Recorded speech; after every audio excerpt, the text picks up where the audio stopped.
Hey, good afternoon, everybody. Old Guy Jammin' here. Today, we're going to take the JCM 800 apart and see how it's different than the DSL 20. What's it like in there being UK made?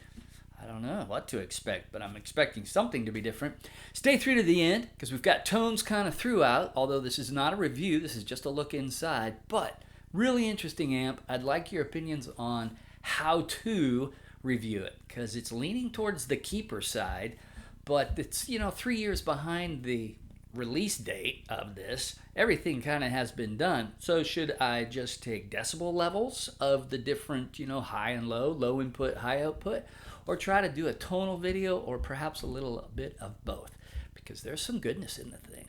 All right, stay tuned. The JCM 800, we're going to get into the guts of this in just a second, see how it differs from the DSL 20. We've had them both apart.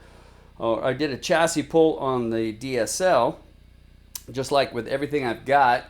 We pull it out and we look at it. So we're going to look at this and see if it differs much from what we see made overseas, because the JCM 800 is made in the UK. So we'll see if it varies a whole lot. See if that, extra money is worth paying towards that assembly, and then we'll just take a look around inside. But it is a very bright amp, but it's really interesting. So I'm going to hold off on really reviewing it for a couple of weeks while I get to know it, because right off the bat, this middle knob is really critical. It's a very bright amp, but the middle knob on this does a lot, depending on the guitar you're playing with. So these are the settings I'm going to use for this tone. These are the settings down here I use, the comparable settings I use for the DSL 20 for both channels, clean and dirty. Is it markedly better than the DSL 20? No, I'm going to say right off the bat, no, it's not worth twice the money. Is it good? Yeah, it's good, but it's going to take you a while to get to know it. My favorite channel so far is the low channel with the preamp and the master maxed. Is it exceedingly loud? Yeah, it's kind of loud, but is it crazy loud? No, it's really no louder than the DSL 20. You still, to get it to sound good, you have to have the master up a ways. It's relatively quiet, but does it have the tonal range that the DSL does? I'm not sure yet. So the guitar I'm playing today is the Fender Telecaster Special Edition with Seth Lover pickups in it. And no boost pedals were on until we got to the lead. Then I used an Ibanez TS9. All right, so enjoy the tone, and then we'll get a look inside.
Here we are.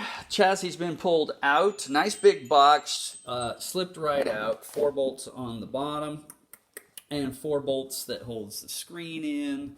But lots of room inside. I really don't know what I was expecting. But here it is. Pretty simple layout. Not a lot going on like you do in the DSLs. They have quite a few more integrated circuits and more little boards. This is pretty straightforward, and I think you could actually diagnose for yourself what was going wrong if the thing decided to fail. All right, because it's pretty much everything's discrete. There's 2 op amps probably, but with those it's hit and miss, and they're not that much, $3 or $4 a piece. Few weird things in here, but here's the power input, power transformer. It's kind of on the small side. And we go in here to our switch. Here's the high power versus low power part. The if it's in high power mode, the 2 whites and 2 grays are connected here. In low power mode, you have one of the whites and 1 red connected. So if it's in full power mode, the circuit takes off down here. Low power mode, it goes up here. Whether it's using half the plate voltage or half the rectification, I'm not sure. It doesn't use a single rectifier. We've got DC rectification right down here. 4 diodes, I believe. We've probably got a bridge there and a rectifying bridge there. Filter caps. Output transformer, also power transformer, actually also supplies high voltage, 400 to 600 volts, probably up to here, to power these big output tubes. The sockets are mounted to the chassis, which is nice. Here's one of the integrated circuits. It's probably an op amp. Otherwise, everything is fairly large. 1/8 watt resistors and or half watt. Bigger ones. That's a suspect part. Not sure what that is. There's another one there, but there's the other integrated circuit, probably another op amp. Over here we have the inputs right there, low and high input, which are really effective. Really give this amp a lot of tonal variety. Oh, and before I go any further, I'd like you to tell me how you want this reviewed. I'm 3 years behind the ball here. I don't know how to review it. It's a very interesting amp, leaning towards having to be kept. It's got a bottom end like the Mesa, a little bit. It's just a delightful amp, but it's going to be a while before I review it because the EQing is different. It's not typical to how I'm used to setting up tone, but it's been a lot of fun to discover stuff. So let me know if I should do a tonal test, which, being 3 years behind, there's tons of views on this already available, or would it be more interesting to get the dB meter out and see what kind of volumes we're looking at with the low and the high input and the high and the half power switch over here. That might be more enlightening. People have said it's way too loud. One thing I was really surprised with last night was what a great tone I was getting in high power mode in the high input at bedroom volumes. Really low, and I'll do a video on that later, but I was really tickled. I turned the master way down, and it did not rob the thing of good tone by any means. It's a very bassy amp. When you have it up fairly loud, I had the bass rolled off, way rolled off. It was probably at 8 o'clock on a clock dial. Not all the way off, but 2 notches up from off. But when the volume goes down and the tone thins out, you've got all that bass you can bring right back into it. Anyway, very cool amp. Okay, so V1 right there, ECC 83s. And then our tube-driven effects loop probably right there, tube buffered effects loop. And then our big EL34 cans are right there with all these high wattage, high-powered resistors. They're only 5 watts, but they are high watt. It puts out a lot of heat. All the outputs right there. Signal gets jostled around, comes out here to some high output power to our output transformer, which is under there, and then it comes back up with the necessary impedance matches to your output speakers. But that's it. There's not a lot in here.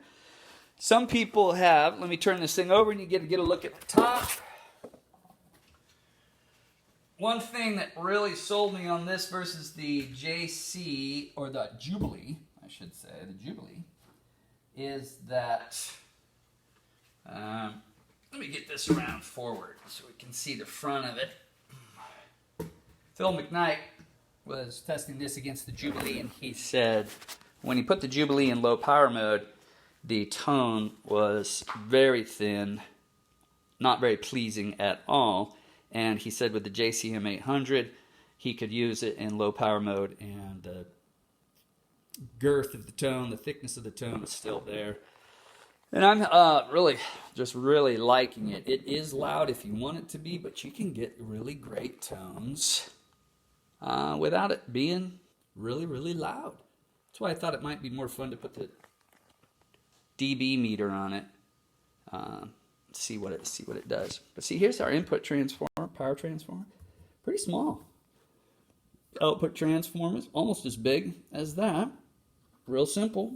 2 tubes, third tube for an effects loop probably, and some nice big EL34s. Cool. And you've got the master. This is where I had it set up for low volume. Last night I was playing some pretty heavy stuff too. Very interesting EQ. It goes from, I've also had people say, well, it's a Marshall, so you can just do this and it sounds great. And no, it sounds like crap that way. It goes from crap to oh my god pretty quick based on that guy right there, which is really interesting as well. All right, so nice big box. A nice thing about the box is the strap holders are gold, which is kind of blingy. But the downside of that is they're going to tarnish and or scratch pretty quick too. But it's got a real nice look. There's lots of space inside. It probably could have been a little smaller if they'd wanted to, but they decided to keep it largo. All right, there it is. Now, stay tuned. We got tones coming up.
So that metal jam at the end is a work in progress that just came about. Hey, you know how things like that happen. It just came out. I love the tempo change. Anyway, working on that one. I think there's a cool song in there, a cool riff in there.